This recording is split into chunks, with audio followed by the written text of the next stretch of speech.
Welcome back to the LEC, where we have landed at week 4, day 2, and we are closing out the first half of the split. I'm being joined by Misfit support Mersa, who just took down the win versus SK Gaming. Mersa, first of all, welcome to the post-game interview.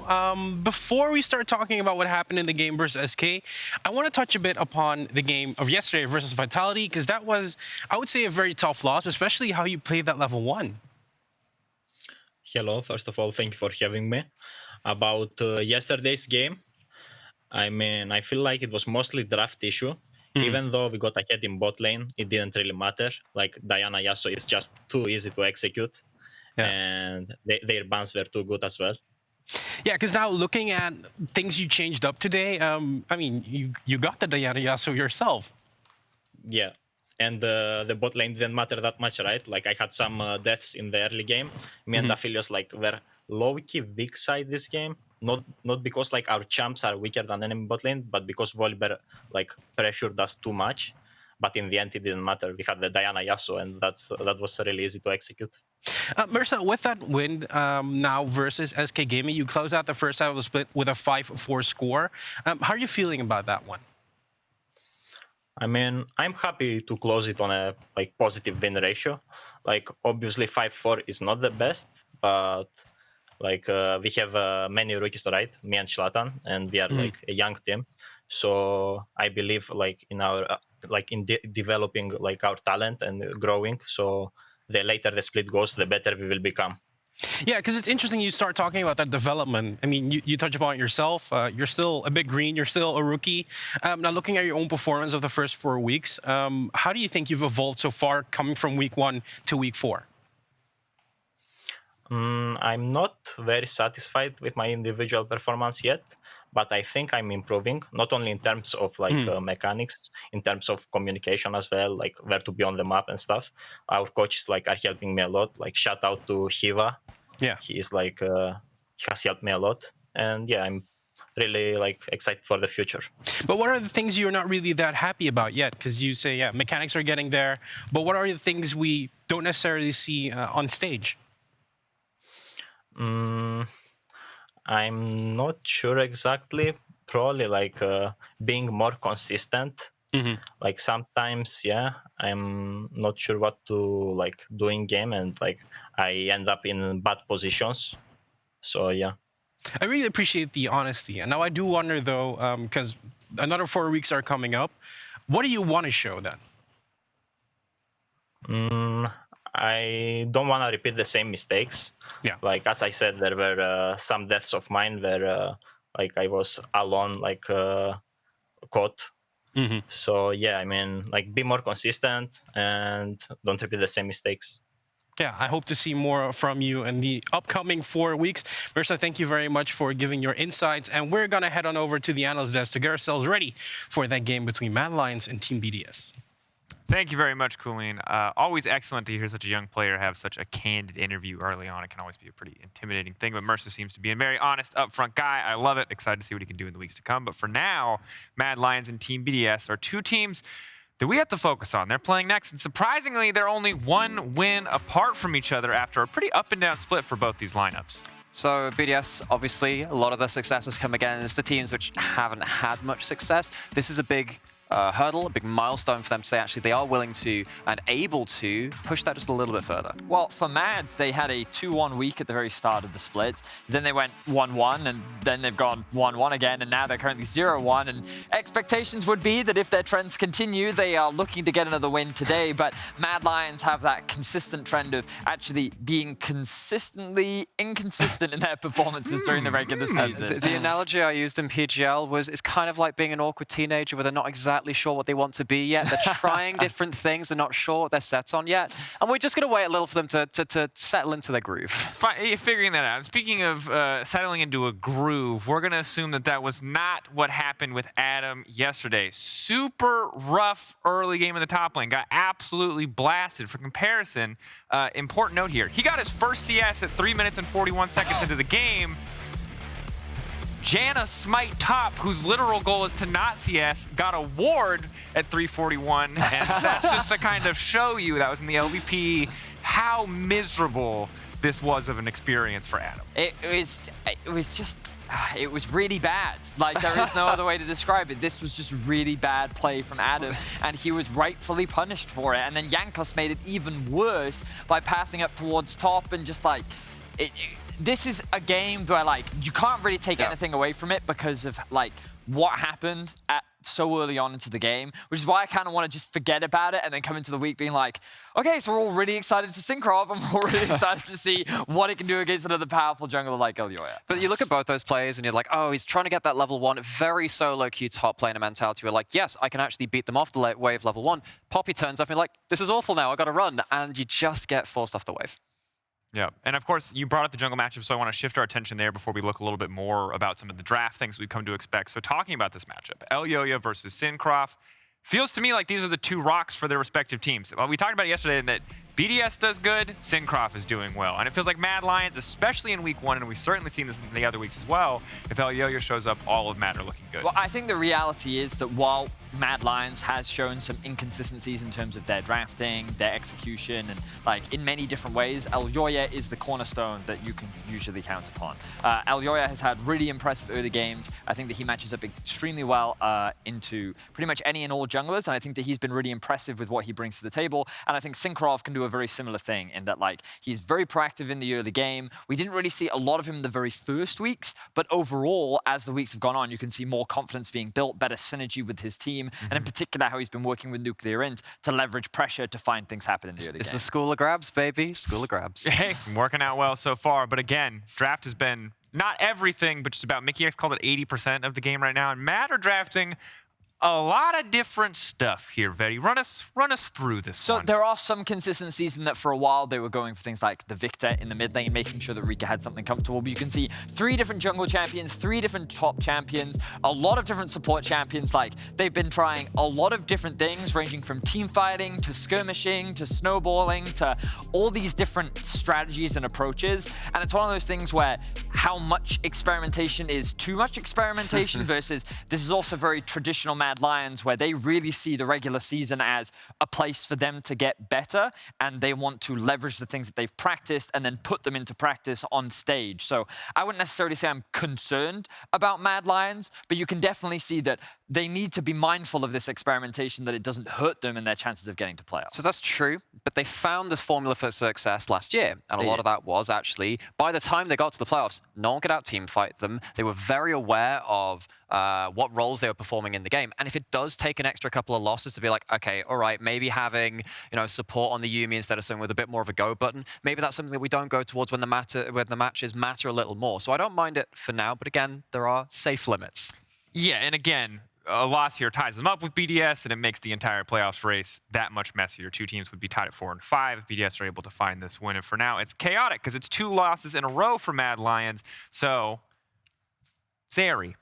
Again, well, I don't know. Like, what is the best? Do the Telestrator again? You can go walk back. You can talk about it. We can make her zoom by an AR. But I think the big thing is what so far has looked like the strongest core of the MAD Lions idea. What do we want to see more of in today's games and the games to come? What do we want to see less of? So I think back to week 1, and I think about Reeker having a very clear idea of what he needs to do in a game. I think that if you're giving them something like the Renekton, I don't mind the idea of it, but you need to make sure the whole team is on the same page to allow him to play the style of game he's been drafted towards. In my opinion, they should actually take much more of a bot-focused approach, mainly because when we think about how this roster shapes up, Armut has not had the best split. Reeker has primarily been revolved around either he gets all the resources or he's kind of left to fend for himself. Meanwhile, your bot lane, Unforgiven, regardless of the circumstance he's put in, usually you get a pretty consistent, solid performance out of him. So I'm like, well, why not then just put all your resources into him? Why not just make it the Unforgiven show, give like, more scaling, strong side, weak side, top side, and then invest towards the bot side of the map. That's kind of what I would think for MAD Lions, but it's one of those things you just have to trust the coaching staff process with MAD Lions. Sure. I mean, if any team has earned trust the process, it's MAD Lions after last year. We'll see if BDS can earn the same thing today. Of course, it's time now for us to get into picks and bans for the second game of the day with Dagda and Oisin. Thank you so much, Drakos, Vedius, and Nymaera. It's going to be an interesting one, I think. I think int is the very interesting key word there to use. I mean, look, we can't forget about yesterday's game, but I think BDS gotta forget about yesterday's game. It just from level 1 didn't go great, and you just gotta wipe it off the slate, move on. Yeah, and I'm really hoping that they can do it today, because for me, this game feels like it's all about that jungle matchup, right? Trying to see who can get ahead. Can Cinkrof actually get ahead of Elyoya, who's one of the best junglers in the LEC? So definitely has his work cut out for him here today, and it does feel like it's a little bit of an uneven matchup, though, because when you look at how well Kaiser's been playing around the Elyoya in that jungle as well, that feels like such a big port of call for MAD Lions. Well, Elyoya, one of the best junglers in the LEC, big if true. We'll see if it does end up coming to fruition today. And again, big win for both these sides. Both these guys hunting for playoffs. Both these guys want to get as much done in the early stages before the real work has to begin. As we get into Champ Select, though, I want to say I fully agree with the desk. I think you've been trying a lot of stuff here for MAD Lions. We got the Yuumi yesterday. I wasn't the biggest fan of it. I genuinely believe that having Kaiser in something where he can have that early game impact is far better for MAD Lions. Get him out of the bot lane. It's why we've been seeing bans like this Caitlyn so consistently for MAD Lions. They're not trying to go for the dominant 2v2. They want to try and go for Kaiser, linking up with Elyoya and getting onto the map early. Yeah, it does become the standard stock bans coming in. Twisted Fate taking off the board. They're reneged this time around, saying MAD Lions don't want to first pick it, and they don't want it going into the hands of someone like Adam. Yeah, and we've seen some kind of consistent high priority on picks coming through from MAD Lions. We'll have to see if Team BDS are going to go for them. The Viktor has been a big standout for me. The last 3 games, they've had really high priority on that Viktor, willing to first pick it for Reeker in that mid lane. Also for things like Armut, he has his kind of champion pool that he likes. We get the Renekton band away. Maybe he's eyeing up something like the Gwen for himself. But we have seen him kind of bring out some of the old comforts like the Aatrox as well. Well, final ban going to be the Corki. Interesting to see it on the blue side, and we were talking about this a little bit backstage. Normally the red side bans do end up being the Twisted Fate, the Zeri, and the Corki, but you ban it on the blue side means you get the Diana ban. I mean, it does feel like this is going to be the Viktor, though, right? Like, that's kind of what the Corki says to me that maybe looking, but actually not going to be the case, right? So instead, it's going to be the Lee Sin. Please don't. Look, I'm grateful that he's embracing it, right? No, he's embracing it, all right? He knows, look, it didn't work out yesterday. I'm going to hover it, show the world that I don't care. And honestly, I think Adam, like, fair dues to him. He definitely seems like a player that does just bounce back from these, right? Doesn't let it slide him. And I'm excited to see what he can do. I do think it was a one-off thing, and I don't think we're going to get it much more coming through. I can take a breath. The timer was going down very, very quickly there, as we can see Xin Zhao. Pretty standard pick into the Lee Sin, gives you that early game skirmishing, and also good at just disengaging should you need it with that Crescent Guard ultimate. Yeah, and now, again, we tend to see the AD carry priority coming through here. When you got Caitlyn gone, Zeri gone, we kind of look towards the Jinx and the Aphelios, but xMatty actually going back towards the Varus here. And this is something that's kind of been a bit unique to LEC. Like, we haven't seen a massive amount across other regions, but honestly, I think the Varus, strong pick in that bot lane. We've seen the on-hit, you get good lane presence, and you got some good scaling coming through for the later portion of the game as well. Well, they put a lot of priority on this Varus, saying we don't care which one of the other 2 quote-unquote OPs you take. We are happy going into whatever matchup it is, and it is going to be the Aphelios, locked and loaded here for Unforgiven, who has honestly been a bit more of a fringe picker of picks, going with the Karthus, of course, earlier, and the Zeri, as we saw yesterday. So the problem, though, is that now you kind of need to go, right, are we going towards a Leona? Are we going towards an engaged support here? Or do we want to go back towards something like the Thresh that we've seen a lot? But it does mean that now you're lacking a little bit of that engage coming through from the bot lane with that Thresh picking. So now we're kind of looking at, okay, Armut, are we going to see you go back towards things like the Ornn? Is this the plan here for MAD Lions? Just go for that straight up team fight engage, because otherwise you're lacking a huge amount of tools to actually get on towards BDS. Still love the Thresh pick as well, even just in a 2v2 isolated setup. We saw in the last game how powerful, how potent it can be. Mersa was on Master on it. We'll see if Kaiser can do the same, but something that has slipped through the picks and bans was that LeBlanc.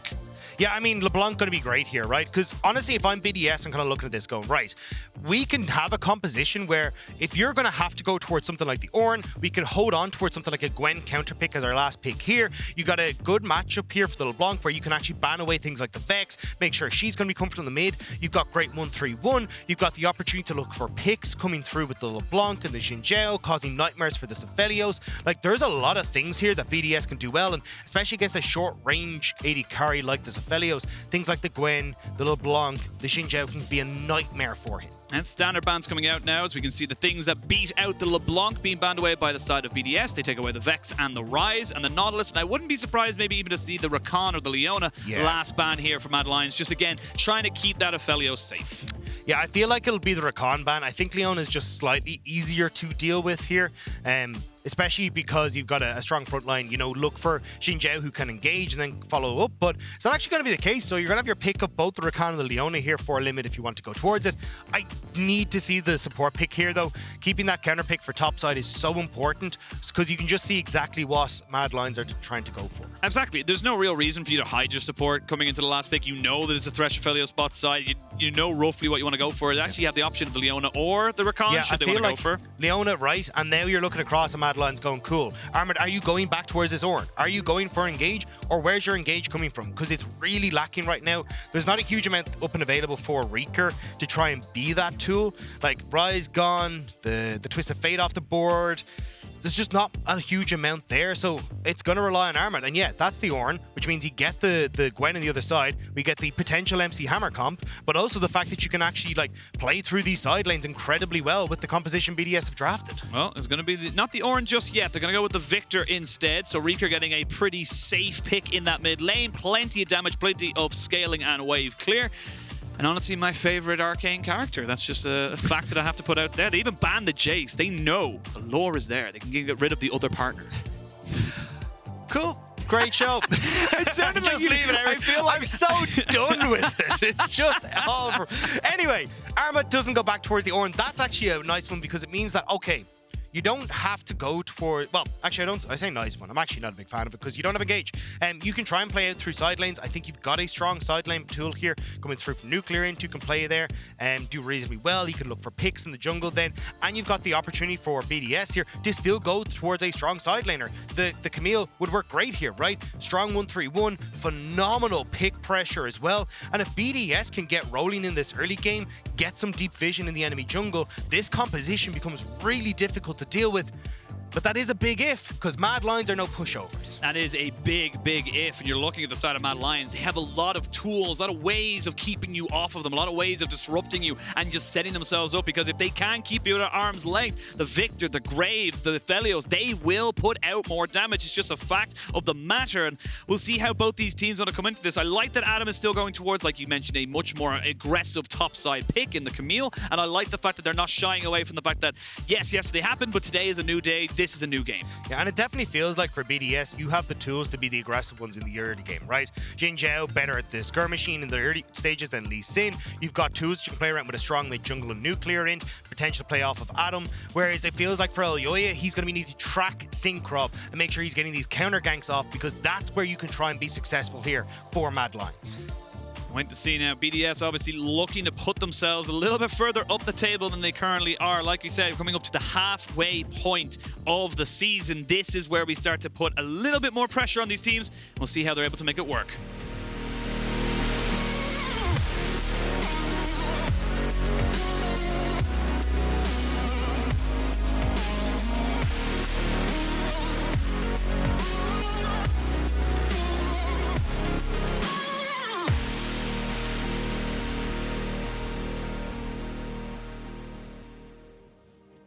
Here we are. 30 seconds until minions spawn. I mean, I am super excited for this game. I've been looking at BDS. I think they've really made a lot of growth over the course of their time in the LEC, right? Like, we kind of talked about this matchup being a bit uneven when it comes to the jungle role, but I think a lot of this is going to be defined by the jungle role. Kaiser and Elyoya, phenomenal, are working together. But honestly, I've kind of seen this growth in BDS where NUCLEARINT has done a really good job of now starting to work in with Cinkrof, look for these invades. They're working through plays in the mid lane, and it definitely feels like Cinkrof, who back in EU Masters was known for how well he could play off of his lanes, is now being able to bring that into the LEC as well. And honestly, I think when you've got like the LeBlanc versus Viktor matchup, LeBlanc really wants some early help in this matchup, really wants to try and get this early lead. And when Cinkrof has good setup in NUCLEARINT, a great matchup in the jungle as well, this mid jungle for me is where BDS can explode this game open. For MAD Lions, you know, we're talking about the back-to-back 2021 champions. We're talking about a team that is was in the group of death back at to World. back with the Mac attack. Yeah, you know, I mean, honestly, right? this is why you write the raps, and you need to talk to Drakos. That's something you need to do. But you get a rap battle going for MSI. But this is a team that, regardless of how they look in the regular season, regardless of how many mistakes they make or that they are, you gotta trust the process, like they say on the Analyst desk. This is a team that knows what they are doing, and you really do have to just feel that, regardless of how they look right now, I feel like they are just slowly coming into their own. Again, though, this is a slight pivot, I'll say, for MAD Lions, right? You're looking at this Thresh for Kaiser in the bot lane. This is not something where you're going to go and roam, right? You are linked to this Aphelios, joined at the hip, especially against something like a Varus and a Leona. This is kill pressure, pre-6, post-6, pretty much every point in time in this game. So for Kaiser, it is very much going to be a case of, okay, I need to stay around this bot lane and have some smart timings where he can have some opportunities to roam, but he's not going to be as active as we generally expect Kaiser to be. And that's the big thing we're seeing, the adaptation from MAD as well. We saw it yesterday with the Yuumi, something that doesn't roam. It just sticks to, literally sticks to someone in the bot side or whoever it may be, and they roam around with them at later stages. But this is a new idea from the side of MAD Lions. Again, a lot of respect for this team. They have a process, they trust the process, and we got to see how well they can make it work for them coming into the later weeks. Well, at least for the moment, right? They should have a decent opportunity to get some vision to spot out where Cinkrof is. You've got good push coming through in this top side. If Reeker is able to keep control over this mid lane and doesn't end up falling to some ganks, he'll have push in the mid. And it means that at least for Elyoya, right, we're talking about him trying to track the enemy jungler, get into the opposite side, try and see if you can get some vision control there, because that'll be the best way of keeping your lane safe and powering through the strong top and mid lanes that you have. We're going to see the power of the Viktor in the early stages. With that laser, you just have so much push and poke potential combined into one ability. You get the early reset off from the LeBlanc, forcing NUCLEARINT to use a TP. So, again, the TP changes, not the biggest of deals, to be perfectly honest, but it is still small little things like that for MAD Lions that they can use and can utilize. TP being blown for Armut to get back up to top side. Vamp Scepter already picked up, and you're going to see the same kind of reset coming through from Adam. I really do feel like for Cinkrof, playing through these two solo lanes is probably your best bet. You do have the option, don't get me wrong, to play around Limit. The Leona, as we said, really, really strong, but it does feel like getting NUCLEARINT ahead, having this LeBlanc being able to roam around the map is going to do so good for you. And Limit, as you can see here, moving in off of the mid push, just getting some good vision control down to let Cinkrof know what he needs to in that jungle matchup. And again, we keep talking about Cinkrof. We keep mentioning this name because, yes, Cinkrof is a bit greener when it comes to the LEC, but he is not green to the League of Legends pro scene. He has been around for quite some time. And if you want to get a bit more of an in-depth history on that, do check out Vedius' breakdown on the LEC yesterday. It was a fantastic look at the kind of history of what this player has done and been able to do. But it does feel like this guy is going to be the reason, or rather the cause of if this team does well or doesn't.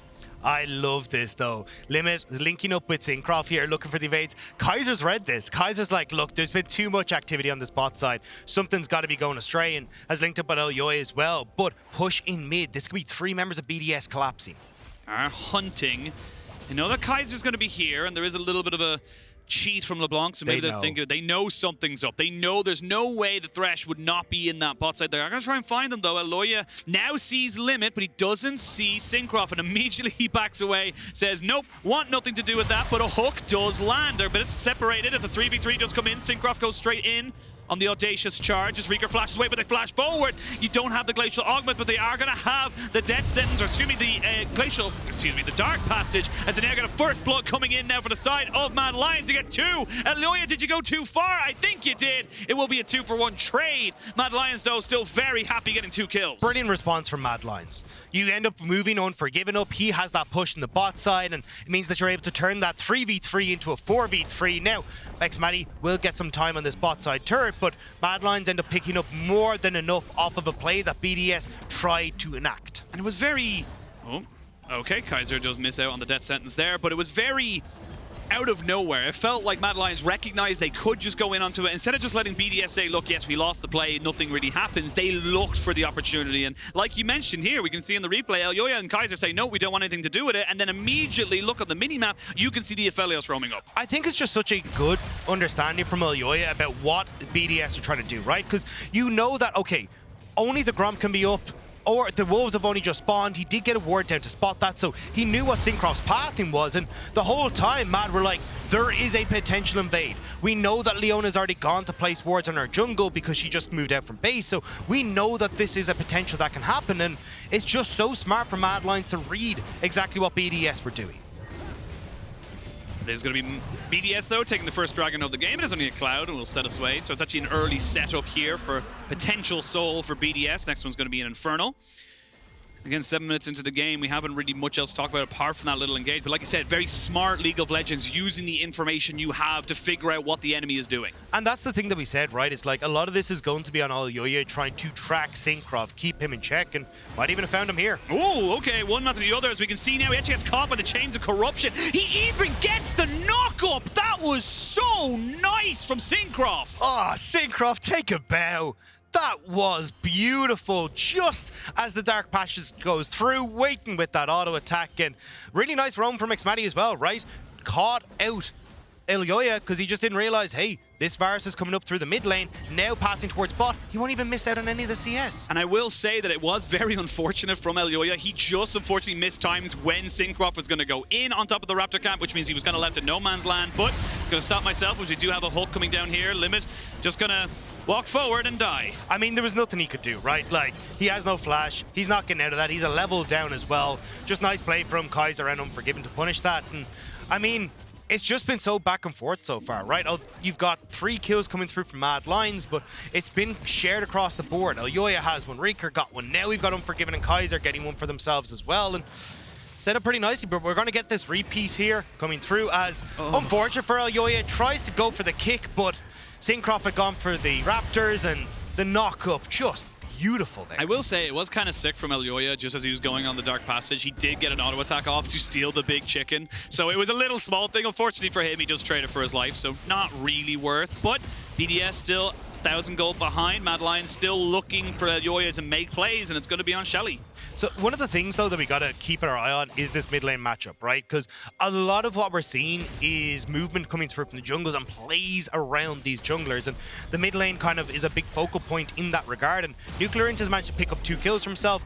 You can see there's only a slight gold lead there, but if NUCLEARINT continues to pick up a few of these kills and get control, it becomes a lot more difficult for Reeker to survive in these trade patterns. A lot of it relies on this matchup being even. So if that's the case, Cinkrof then has a roam buddy that he can work with that isn't just Limit, and that could be a potential issue for MAD. But MAD at the moment, still that slight gold lead for themselves. Yep, Limit is going to put down a Vision Ward and recognize there is one there from the side of MAD Lions as BDS now walk themselves away. They don't want anything to do with it. Reeker does TP back into the mid lane, and everyone goes back to their states of lane. No one really going to go for anything too crazy. Now our focus does shift again back to Elyoya. He has got the Rift held in pocket. Where does he want to prioritize it? Where do you want to see him prioritize it? It feels like a lot of it should be around this bot lane, right? Like, Unforgiving, getting him ahead is going to be great. He's already had a little bit of time to take at least one turret plate. And I think for Armut, like, he's still fine to just keep going by himself, right? If this lane is left in isolation, you can see Armut has done a reasonably good job of getting some nice trades for himself and getting that CS lead. Leave Armut to his own equations and see if you can actually get Kaiser and Elyoya to sync up on bot side. We're going to see BDS ready for this potential move here from MAD Lions. It would only be a 2v3, but on the minimap you can see already Elyoya roaming down. So they're ready for what could be a potentially explosive moment. Cinkrof now revealed. They recognize they do not want anything to do with that just yet.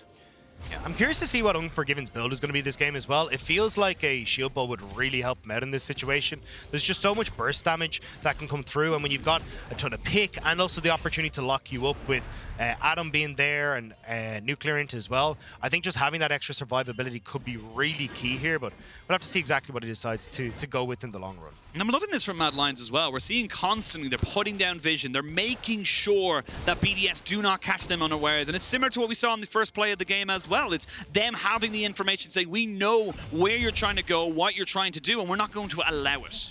Yeah, and I mean, look, that's something that Elyoya has been praised for, I mean, countless times, right? Like, he's renowned for how well he's able to track the jungler. We saw them the first play where Elyoya and Kaiser knew something was up. They link up, they turn around the play from BDS. Again, Elyoya just moving in, getting that vision control. He's the one that's managed to pick up the Rift Herald. They did trade it for the Dragon, but it definitely feels like Elyoya is keeping tabs on Cinkrof, is okay just making sure that his team is going to survive and get to a point where they will be okay. Adam really wants to go back. He has a TP, he can't use it, but Armut's just saying, nope, you will not get back, you will not be able to do this. And it's more chip damage as well. We can actually see that 2.5 plates effectively gone down by this turret on the top side. BDS not really focusing or putting a lot of focus into Adam, neither out the side of Mad Lions, and it is just how the matchup goes. Yeah, I mean, a lot of what BDS have been trying to do is enable Cinkrof, right? And I do like the idea, play through the strong jungle, and certainly something that I think as we go forward will be a winning formula in a lot of their games. It's just a case of Mad being there to take all their punches. I want to go forward though and kind of look at like what happens when this Dragon's up, because Mad could look for a potential engage, but BDS are collapsing. Both top laners have TP. They want to try and join it, but it's not 14 minutes yet. We do see a solar flare landing onto 2. It's a lot of good work from Limit, but can the rest of his team follow up? Yes, they can. NUCLEARINT forces Elyoya away, and BDS get themselves a Dragon and a kill. Nice pick coming through from BDS, and this is something that we talked about their composition excelling at, right? If you give them the opportunity to have limits set up, you are separated. NUCLEARINT can pop in with a chain. It's very easy to pick you off, and we get good execution there. We're going to get the top side, though. As we can see already, Armut already popping out his Immortal Shield Bow, and he's going to be in a lot of trouble. It could be a solo bolo, but Armut has the flash, which the Camille does not, and that was not exactly how I thought that was going to go on top side. So very close, and Armut, few solo deaths to his name. Didn't want to add one more there, especially against the Camille, but you can see that eventually this is going to be a matchup that turns, and Adam making sure that that's going to happen sooner rather than later. Cinkrof picking up the Dragon as well. I like the fact that this is going to give BDS something where Mad have to come and play against them. And when you're looking at BDS's composition, again, like, they have reasonably good team fight, great pick, but more importantly, they have the opportunity to look for several angles and not a huge amount to CC that Mad can really play with to lock flanking members down, and that feels like how BDS play. Well, they're going to go straight in again. Limit will be able to jump into Elyoya, and they're going to just try and CC him down. He could not take the Dark Passage, and that means that Kaiser's caught out as well. Reeker has to flash away. They did not care about Shelly in the bot side. They are just getting kills, and that's how they're going to keep pushing forward. Great pick, and as you say, right, there is going to be that goal going onto the bottom side, but Unforgiven wasn't really in a position to pick that up, I believe. I could be wrong with that one, but honestly, xMatty has to be careful here. Is Unforgiven still in the bush? Yeah, he's still there. They are going to see the heal come out. They're going to try and get him, and wow, Unforgiven just takes him off the map. 1v1, gets himself a solo kill. Yeah, Gale Force stiff there. So much damage comes through, and they're able to pick him off, and nice job from Unforgiven. Now I want to see what Mad Lions are going to do, though, right? Where do you try and move Unforgiven to? Feels like mid lane's your best bet, but BDS, honestly, stronger than you in side lanes, so it means you're going to have the opportunity for BDS to go towards these side lanes, start to rotate towards mid, and again, the vision control for BDS has been outstanding this game. Like, you can see it on your screen right now when you look at just how much they have. 1, 2, 3, all just sitting in that small little area, and it's spotting Elyoya every step of the way that he makes.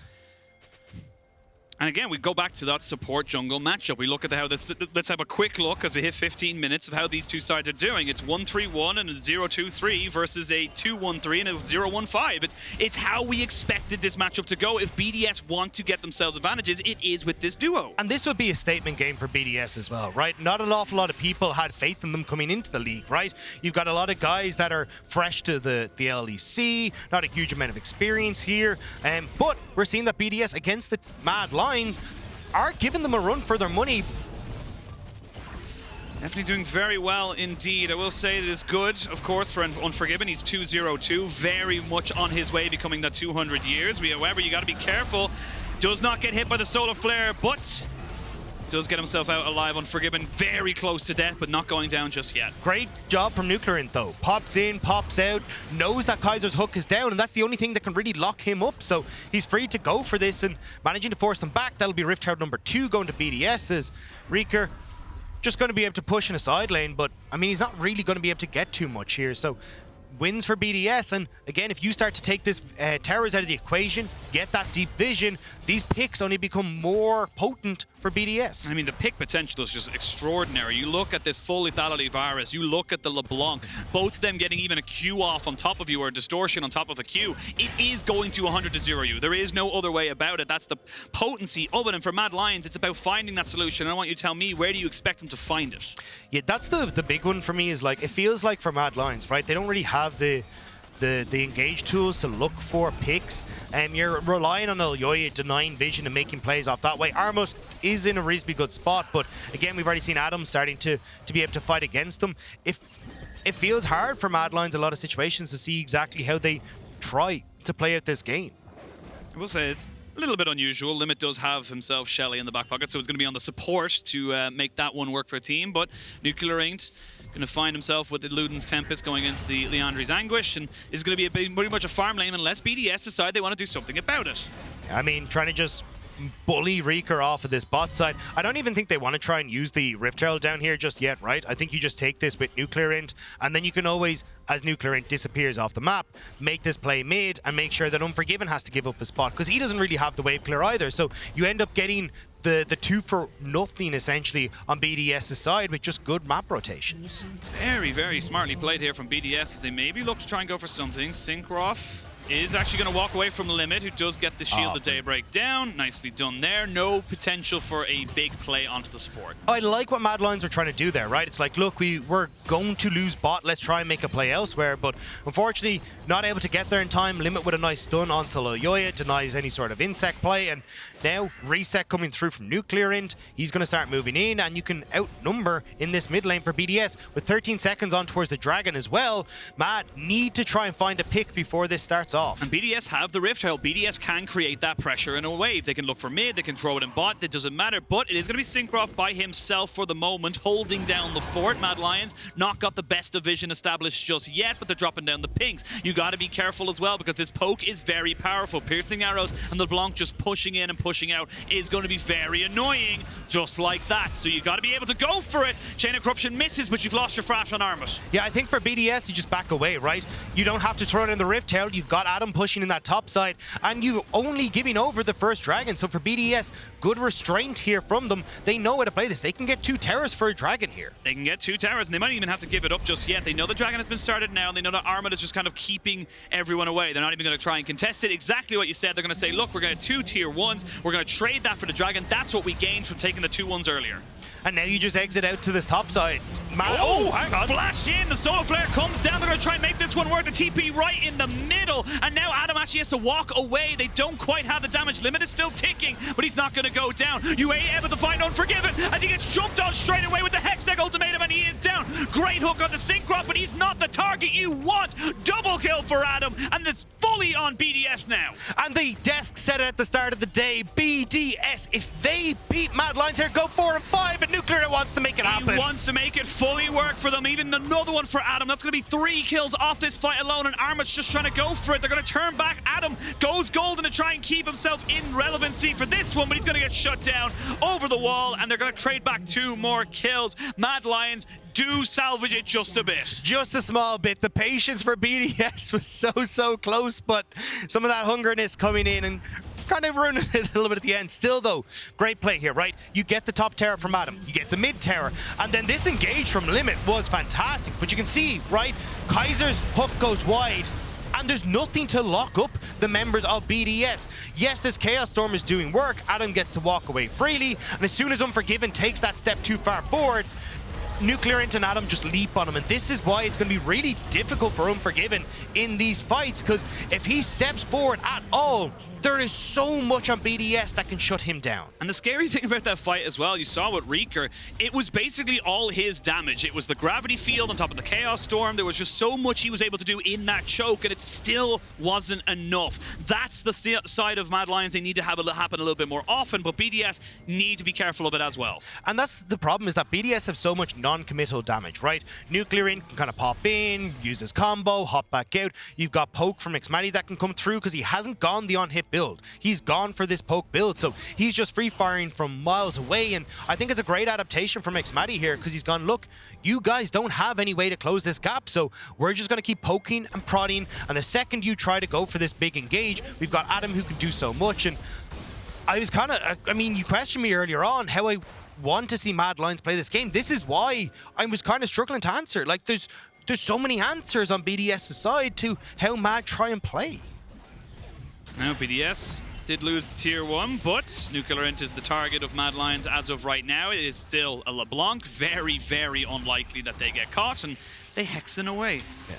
Isn't it mad, though, just before we go quickly onwards into the game, how loved the Hex Drake was and how hated the like Was how it loved? I love the Hex Drake. Okay. I love what it did to the Rift, and now we'll see NUCLEARINT just going to back himself away. They're going to steal a blue buff. Nice work here from Mad Lions. But anyway, you were going to make a point. Yeah, I think the big thing here for Mad Lions is trying to punish BDS mistakes, right? Because we can see even with the chase that we had after the Dragon fight that BDS can overextend, they can get too bloodthirsty, and it's something that you can look to punish. And BDS are not playing a perfect game.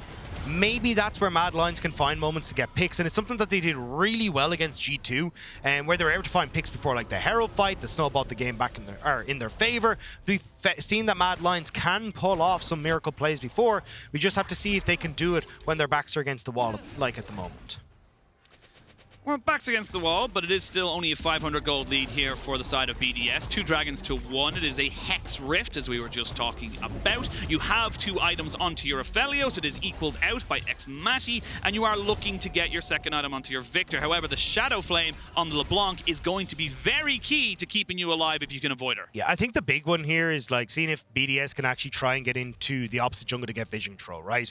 Like a lot of this is, hey, can we find the poke damage? Can we get the pick that we want before these fights really kick off? And right now they don't have the movement from Limit and Cinkrof to actually get this vision control down. You've got 45 seconds until the dragon comes through, and the resets are starting to come by, and now BDS are starting to move through after creating pressure on the bot side to see if they can get that vision and deny Mad access to this dragon. Oh, we are going to have Dragon coming up now in 30 seconds. You should have the flash up available for Reeker. Armut's just getting his there, so across the board, pretty much summoners all available, just waiting on the mid laners to get their flashes. Now, BDS are the ones that are going to have first push in bot side and in mid, so they're going to be the ones setting up first. Hasn't spawned just yet, and NUCLEARINT's just roaming in, so it's going to be a full 5v5. NUCLEARINT goes over the wall. Doesn't want to get caught out by Elyoya just yet. You do need to be careful, though, as Adam. You don't want to be caught out in no man's land, especially to go through. But again, BDS playing this well, right? You still got a couple seconds before the dragon is up. They're just looking to to poke and see what damage they can find. Yeah, ooh, Chain of Corruption does not land onto anybody, and that's a big engage tool down. That's a lockdown tool no longer available to you. And I think BDS are going to take that as a sign of, like, they can't fight this anymore. Yeah, xMatty goes wide. I don't think xMatty really needs to be the one starting these, though. I think leave that to Limit, right? So Dragon will go over, BDS committing. They're going to commit fully to this one as the Solar Flare comes out. They found Mad Lions separated behind the walls. They're going to find Unforgiven just unprotected. It's a trade of supports after the fact, but we can see now Adam going in over the wall, and Mad Lions are on the wrong side of the map. It's 4v3, and this poke coming out from xMatty is starting to do a hell of a lot of damage. Reeker gets caught out by the LeBlanc, and they're going to find Armut as well. Nowhere for him to go, and that's going to be a 4-for-1 in favor of BDS. We talked about the growth that we'd seen from BDS, and it's continuing to shine. The patience that they are showing in these fights. Give up the dragon. Know that they can get more after because they win the fight, and this is going to be the Baron for Mad Lions. Not a lot you can do unless Elyoya really thinks he can go for a smite steal. It does go down fairly quickly, so he's got to make a decision now. He's not been spotted just yet. 4,000, or 5,000 I should say, onto the Baron. Now down to 4. 3, 2, 1. He's not going to be there in time, and now he's in no man's land. Elyoya going to try his very best. He tried to go towards the Hex Gate. I respect the attempt. Not going to happen. Elyoya does finally go down. And then you get the resets coming through from BDS. They were already in the driver's seat, but they are accelerating the pace of this game so quickly. But look at the way that this fight is set up by BDS. Incredible patience, great target selection. And you can see Mad, as soon as they separate, that's when BDS collapse. Even xMatty here flashes over the wall with Adam because they know the blood is in the water. And Mad Lions caught on the wrong side of the map. It's only a matter of time before they get picked off. Pew. You needed to put a little bit more oomph into it. Like, pew! There you go, yeah. Well, it is going to be the Red Bull Baron power play coming in here for BDS. They have full control of the side lanes as well. You're against the Camille and LeBlanc. No one wants to go 1v1 against them.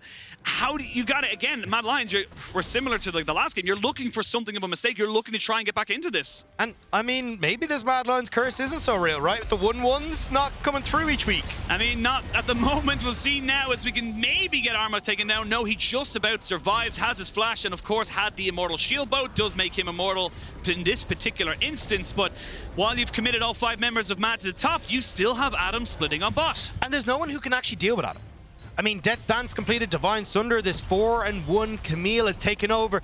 A very big difference between today's game and yesterday's game, must be said, where he was behind 1.4k at 8 minutes into the game. This time, Adam looking far more confident and looking in total control of these side lanes. And BDS, honestly, they're just looking in total control of this game. Still have the Baron up buff for another minute or so, and it's already a 4,000 gold Baron power play here, and this is going to be hard for Mad Lions. They need to find something. You do have 2.5 items onto your Aphelios. You're almost there to the 3 items. Once he gets that Infinity Edge, you should be able to look for something a little bit more aggressive. But now Adam goes in. Kaiser trying to make something happen onto him. He has no flash, and that means he has to fully commit. He does trade 1 for 1, but that's not really ideal there for BDS. Good catch here for Mad Lions. Yeah, managing to shut down the pressure almost completely with that, right? NUCLEARINT now has to reset. You got the kill on towards Adam, and at least MAD managed to hold, but you can see a lot of the damage has been done, right?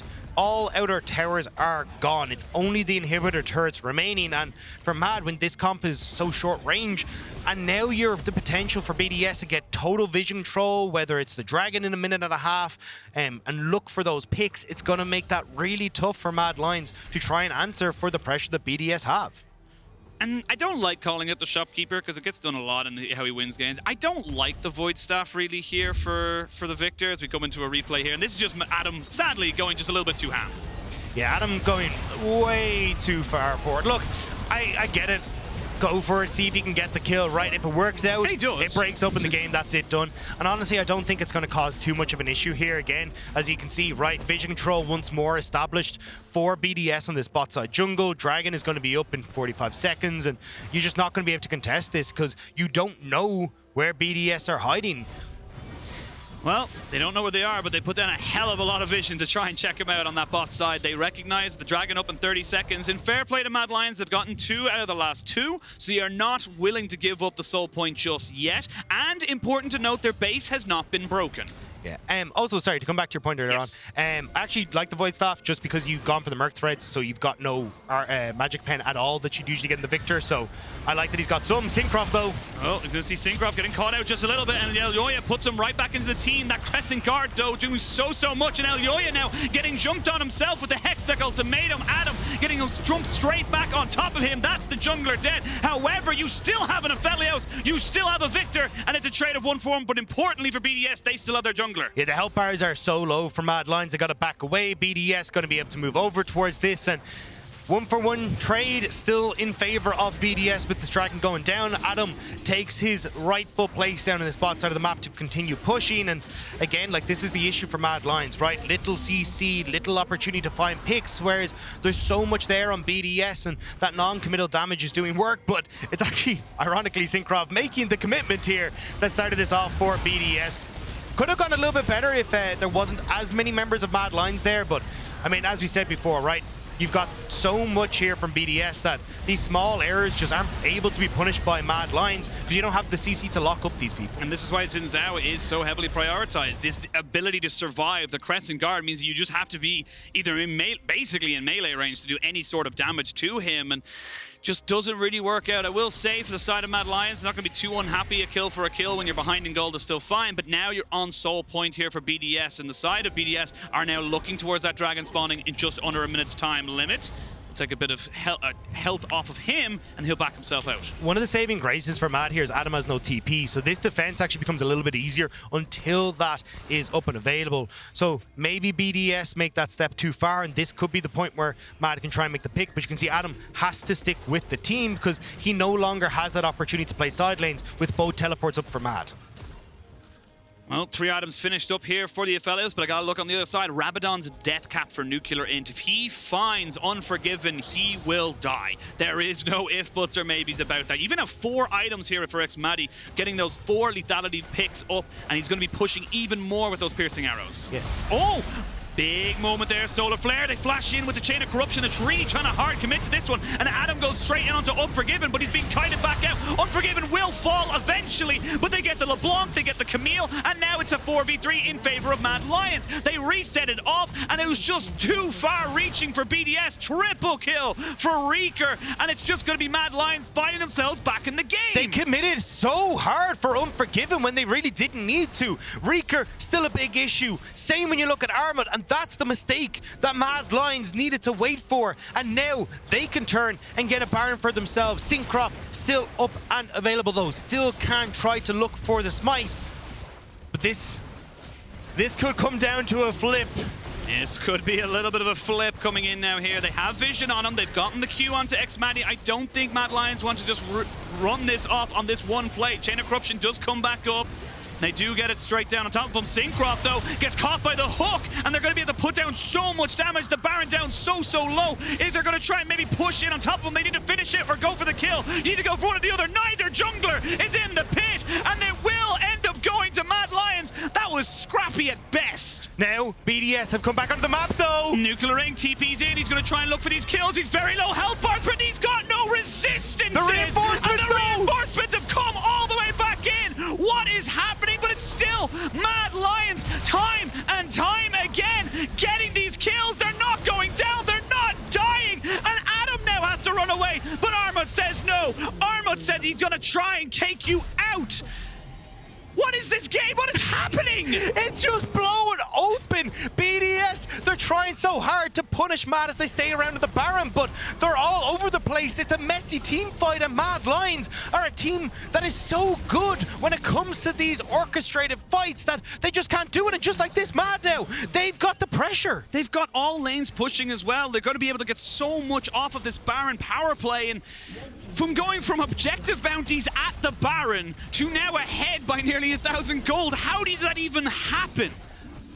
It's just punishing the overextensions from BDS. We said that this is a new team. We said that they can be bloodthirsty, and we're starting to see it, right? Great hook coming through from Kaiser here, forces the stopwatch. And all the BDS are trying to do here is either force the burger flip or wait for the rest of them come back. NUCLEARINT TPing in behind MAD Lions. They think they can take the fight, especially with the Hex Gates to bring them into play, but NUCLEARINT spotted on a ward. MAD are ready to deal with them, and there's just can't get the damage down. I think a mistake from NUCLEARINT there, just mechanically.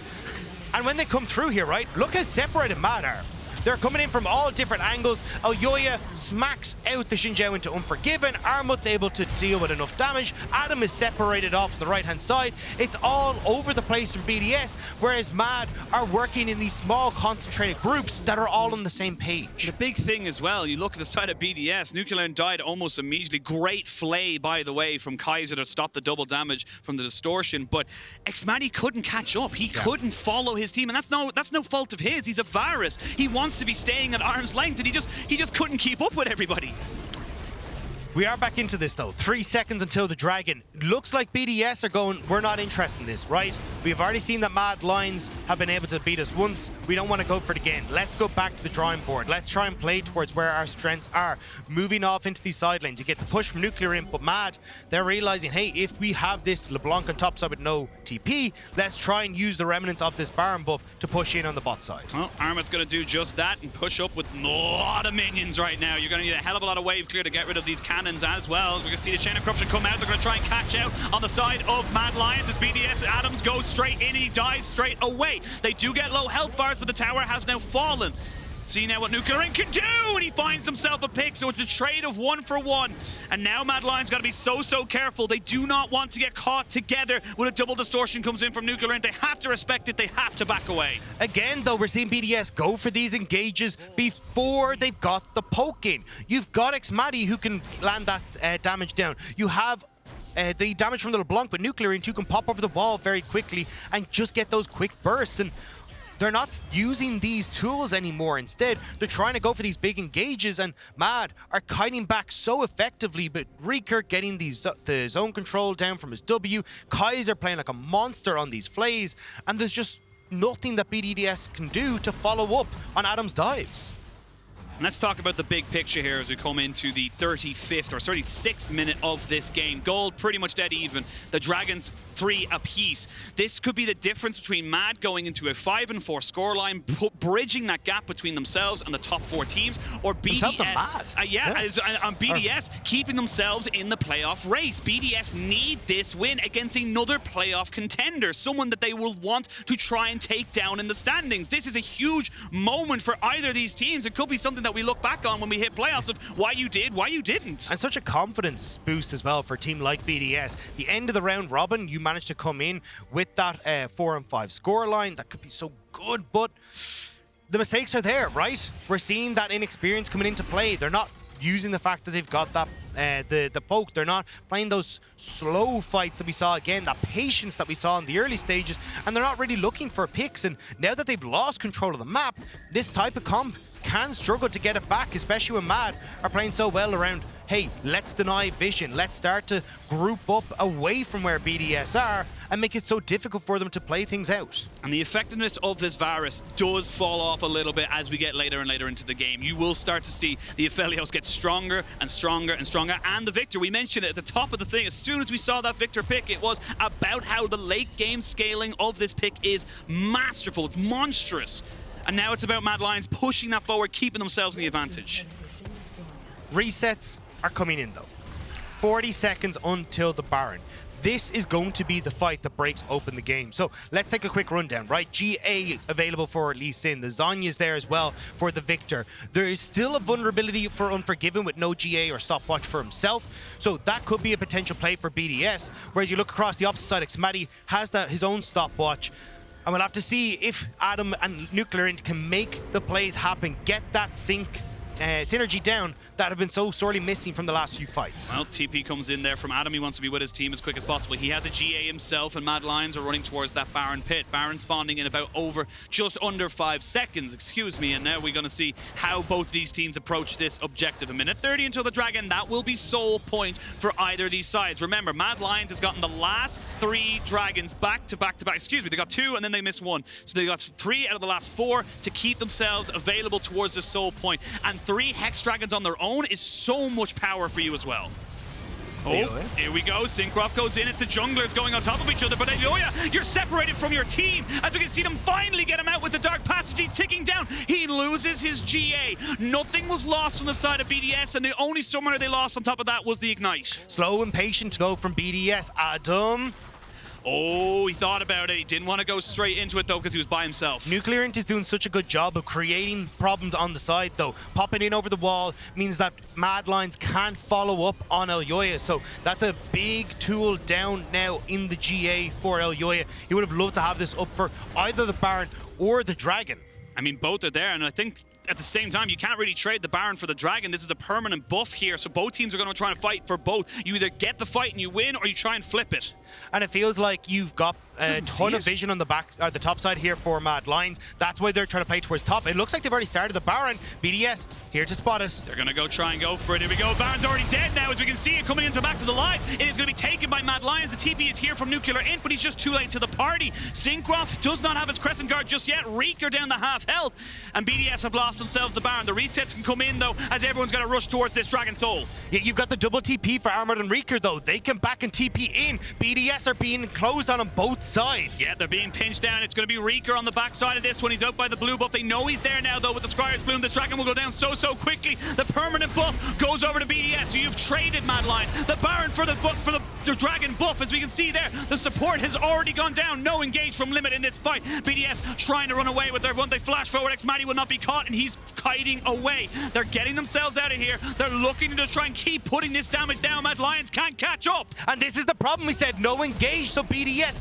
they're separating, and Mad Lions can't keep them in check. NUCLEARINT is on the wrong side of town, but can Mad get him? And while this is happening, you're losing time with your Baron buff. You're losing the trade that you opted into. You went for the Baron. You said we didn't really want to go for the soul straight away, and now NUCLEARINT's just keeping them going for a run. He actually jumps straight onto Unforgiven, but he's not quite able to pop him. Gale Force difference. Unforgiven didn't even use a summoner.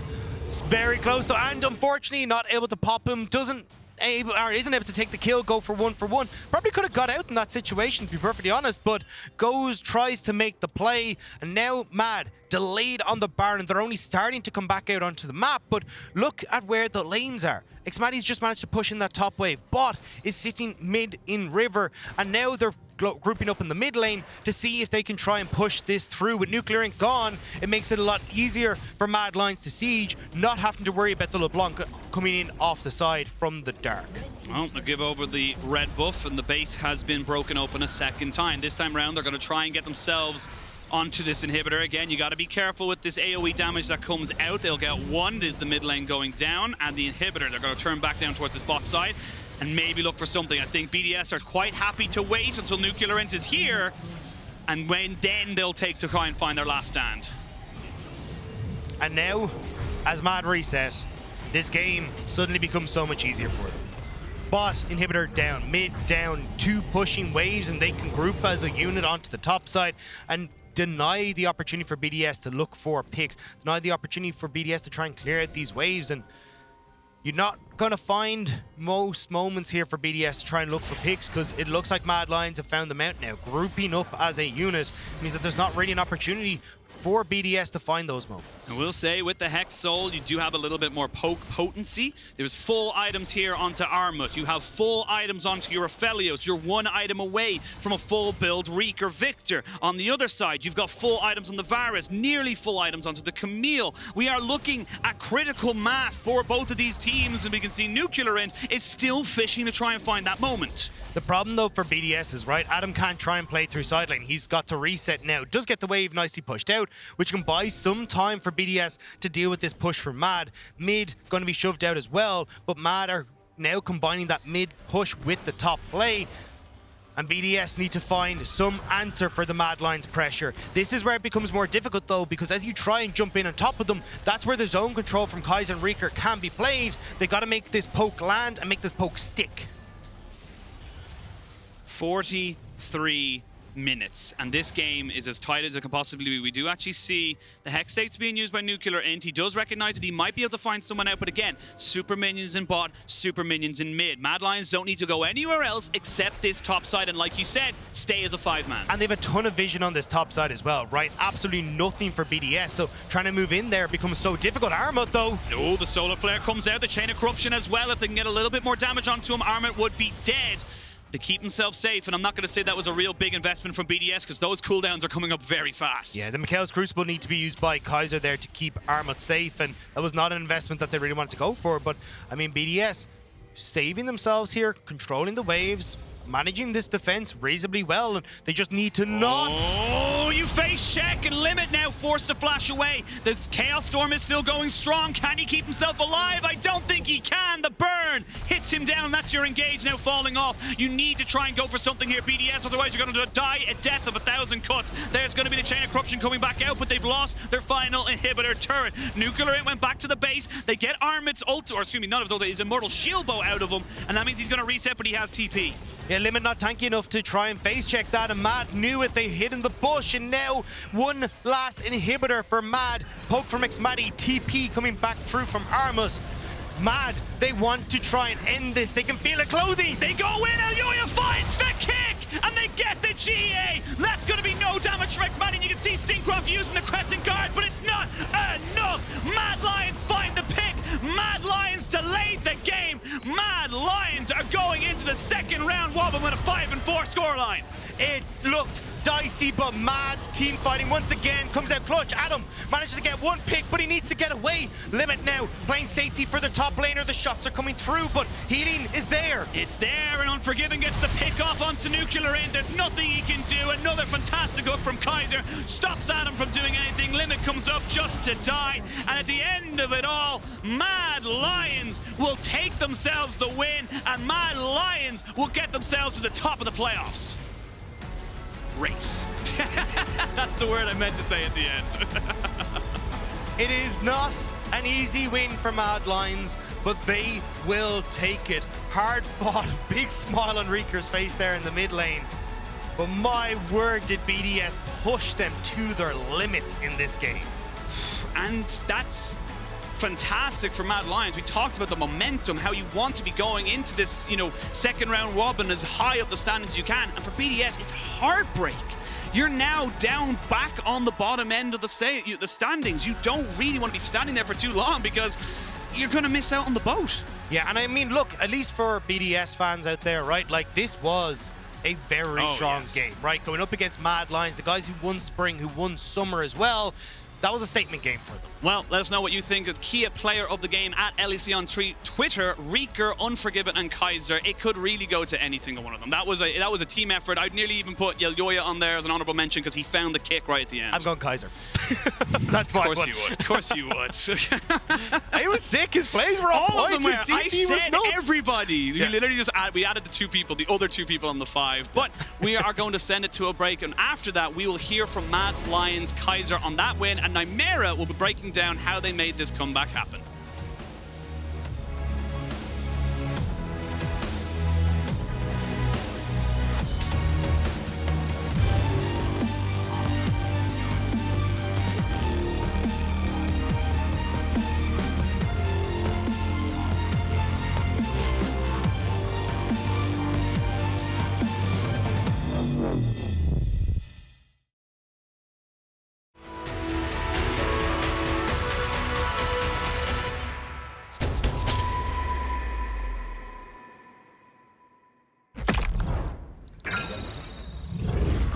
Systems are overloading. We can't risk another game.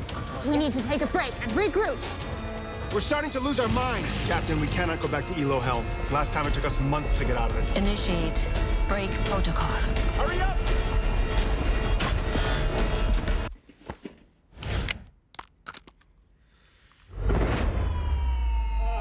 Yes! Yes! I did it! We did it! We did it! Even the biggest champ needs a break.